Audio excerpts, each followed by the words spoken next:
जय माता की मित्रों, सभी मित्रों को जय माता की। आज विषय बहुत ही अच्छा विषय है और ये जो वीडियो विषय है पूजा पाठ करने वाले ज्यादातर घरों में है, बहुत से घरों में है हमारे। ये है भाई, बहुत ज्यादा पूजा पाठ करने के बाद भी आप दुखी क्यों रहते हैं। अब एक कोई भी भाई बहन मित्र कोई भी हो, बहुत ज्यादा पूजा पाठ करता है, सुबह शाम, सुबह भी पूजा करता है, शाम को भी पूजा करता है, लेकिन फिर भी उसके दुखों का नाश नहीं हो रहा है। दुख उसके वैसे ही चले चलते उसके साथ। तो ऐसा क्यों होता है, इसी के बारे में आज हम आपको जानकारी देंगे। इसके कई कारण हैं और जिसके बारे में हमें पता नहीं होता है।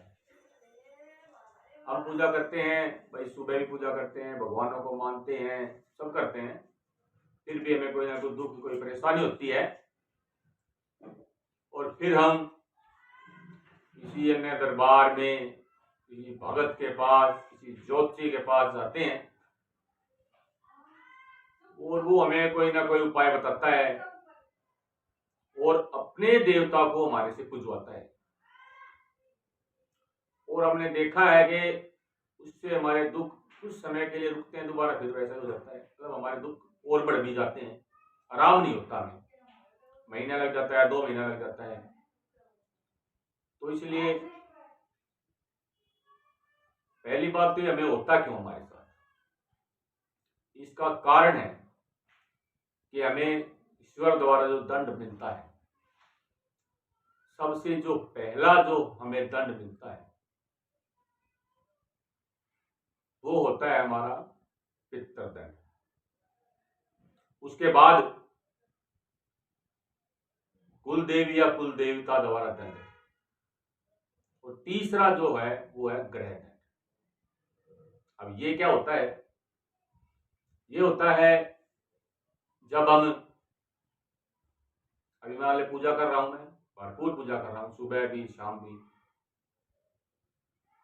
और जिनको जानकारी है वो तो ये कार्य कर लेते हैं, उनकी पूजा सफल होती है। अब जिन्हें जानकारी नहीं है वो ये सब कर नहीं पाते। अब मैं पूजा तो कर रहा हूं, लेकिन अपने पितरों के लिए मैं कुछ नहीं कर रहा। हमारे जो पितर हैं वो अपने बच्चों को देखते हैं कि वो हमारे लिए कुछ कर रहे हैं, नहीं कर रहे हैं, हमें जल दे रहे हैं, नहीं दे रहे। उनको आपसे कुछ नहीं चाहिए, वो आपकी श्रद्धा भक्ति, सिर्फ एक लोटा जल आपसे मांगते हैं कि आप हमें रोज दें। जब हम पूजा करते हैं और साथ में अपने पितरों को जल देते हैं तो हमें पितृदंड नहीं लगता, हमारे पितर सही रहते हैं। नहीं तो हमसे नाराज हो जाते हैं, खराब हो जाते हैं, हमारा कार्य नहीं करते, हमें दुख देने लग जाते हैं। तो आप कितनी भी पूजा पाठ करें, आपको फल नहीं मिलेगा, आप दुखी रहेंगे। सर्वप्रथम जो पूज्य होते हैं वह पितर देवता ही होते हैं। अब बात करते हैं दूसरा बड़ा कारण, वह कुल देवी या कुल देवता द्वारा दिया दंड। अब हम जब पूजा करते हैं, दुखी होते हैं, तो हम कहीं कहीं चले जाते हैं भगत के पास, कहीं भी मंदिरों में हम उनको पूजने लग जाते हैं और अपने जो खुद के इष्ट देवी या देवता होते हैं उन्हें हम नहीं पूजते। वार त्योहार आता है जब भी, साल में एक बार, या उनके नाम का हम भोग नहीं देते हैं महीने में एक बार।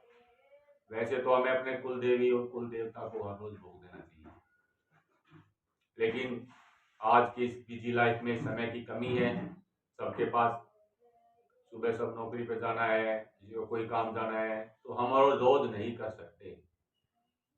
तो हमें अपने जो कुल देवता हैं, सबके कुल देवता का महीने में एक दिन अवश्य होता है, सबका, और कुल देवी का भी होता है। तो हमें महीने में एक दिन कुल देवी और कुल देवता को भोग एक दिन हमें अवश्य देना चाहिए। तो आप ये कार्य अवश्य करें, महीने में एक दिन आप उन्हें अवश्य भोग दें ताकि वो प्रसन्न रहे, आपको दंड ना। अब बाहर हम भगत के पास जाते हैं, वो जो कार्य करता है उसको तो हम करते रहते हैं, अपने कुल देवी देवता का हम करते नहीं है, तो उनसे नाराज होंगे ही होंगे। तीसरा जो कारण है, आप उनका ये कार्य भी कर रहे हैं सारा, उन्हें भोग भी दे रहे हैं, पितरों का भी कर रहे हैं, फिर भी आप दुखी हैं, तो आप समझ जाइए कि कोई ना कोई आपकी ग्रह दशा खराब है। आप ग्रह दशा अपने दिखाएं, समय का इंतजार करें। आपको कितना भी दुख हो, कितनी भी परेशानी हो, आप अपने पितृदेव, अपने कुलदेव और कुल देवी की पूजा को ना छोड़ें। अगर आप अपने कुल देवता और कुल देवी की पूजा, पितृ की पूजा नहीं छोड़ेंगे तो एक समय अवश्य आएगा, और जल्द, बहुत जल्द आएगा फिर वो समय, क्योंकि ग्रह की दशा तो बदलती रहती हैं। लेकिन अगर आप इसमें इस दौरान अपने पितृ और कुल देवी कुल देवता की पूजा को छोड़ देते हैं तो आपकी मुसीबतें बढ़ जाती है घटने के बजाय। पूर्ण श्रद्धा से, पूर्ण विश्वास से आप अपने पितरों की को जल देना न भूले। हर रोज अपने कुल देवी और कुल देवता का जो भी उनका दिन है, उस दिन उन्हें भोग अवश्य दें, पूरी श्रद्धा से दें। हो सके तो आप महीने में एक बार जाएं, 6 महीने में जाएं, नहीं तो साल में एक बार कुल देवी और कुल देवता के स्थान पर आप अवश्य ही अवश्य जाएं। ये आप भूले मत, कितना भी दुख हो आप उनकी पूजा मत छोड़िए। जिसकी ऐसी श्रद्धा है, जैसा समय है उसके अनुसार करें। अगर आपको भोग देने का समय है तो उन्हें भोग अवश्य दें। अंगारी पर लौंग और कपूर का भोग आप कपूर रखें, और कुछ नहीं तो कपूर के ऊपर 2 लौंग का भोग उनको दें। समय नहीं है, कपूर लें और उसके ऊपर उनके नाम से, उनका नाम लेकर उस लौंग को उनके भोग दें। इससे अच्छा कोई उपाय नहीं है। अब एक चीज और होती है, वो सबके साथ नहीं होती, वो किसी किसी के साथ होती है, वो है प्रेत दंड। प्रेत दंड होता है अन्य किसी द्वारा जो करा दिया जाता है। वैसे तो ठीक हो जाता है, अगर अपने आप से कोई प्रेत वगैरह लग गया तो आपका कहीं भगत के पास जाओगे, बहुत जल्दी उसको ठीक कर देगा, क्योंकि भगत की पॉजिटिव ऊर्जा है, लेकिन उसके पास होनी चाहिए। वो 2 दिन में क्या, 1 दिन में ठीक कर सकता है अगर उसके पास पॉजिटिव ऊर्जाएं हैं। कम है तो थोड़ा समय लगेगा। लेकिन कुछ प्रेत आदि जो किसी और द्वारा लगाए जाते हैं उसमें आपको समय लगता है। वो क्यों लगता है? क्योंकि वो जो प्रेत लगाए जाते हैं वो भगत या तांत्रिक अपने देवता को वचन में लेकर तब उसको लगाता है, तो उसकी शक्तियां उसके साथ चलती हैं और उसको कटने में थोड़ा समय लगता है। जहां भी कटवाने जाते हैं वो उनके देवता से भी प्रार्थना करता है, सब करता है, उनके देवता उनसे करते हैं, तब वो कट जाता है। अपने अगर किसी ने गुरु धारण किया हुआ है, अपने गुरु की बुराई कभी ना करें, कभी भी अपने गुरु की बुराई आप ना करें किसी भी अवस्था में। गुरु कैसा ही हो, कोई भी हो, उसके कर्म उसके सामने होते हैं। आप उनकी अपने मुख से बुराई ना करें। आप सिर्फ, गुरु ने आपको कोई मंत्र दिया तो सिर्फ उसका जाप करें, क्योंकि ताकत उस गुरु में नहीं, उस मंत्र में होती है जो उनके द्वारा दिया हुआ है। क्योंकि वो जो मंत्र है वो देवताओं का है, ना कि उस गुरु का। आप मंत्र जाप करते रहें, हर स्थिति में करते रहें।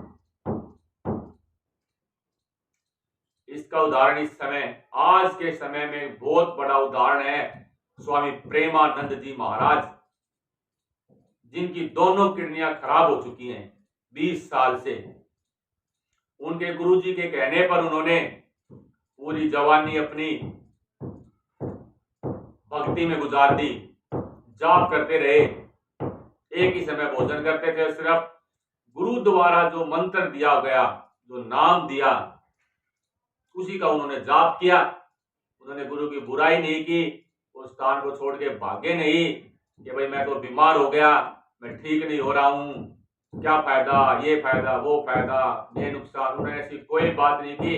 उन्होंने निरंतर उस मंत्र का जाप किया और आज प्रमाण सबके सामने है। पूरी दुनिया, बड़े बड़े संत, बड़े बड़े महात्मा उनके चरणों में अपना शीश झुकाते हैं और उसी मंत्र के द्वारा, उसी जिन्होंने उनको पूजा, राधा रानी का जाप करते हैं, उन्हीं के द्वारा आज उनकी दोनों किडनियां खराब होने के बाद भी वो स्वस्थ हैं।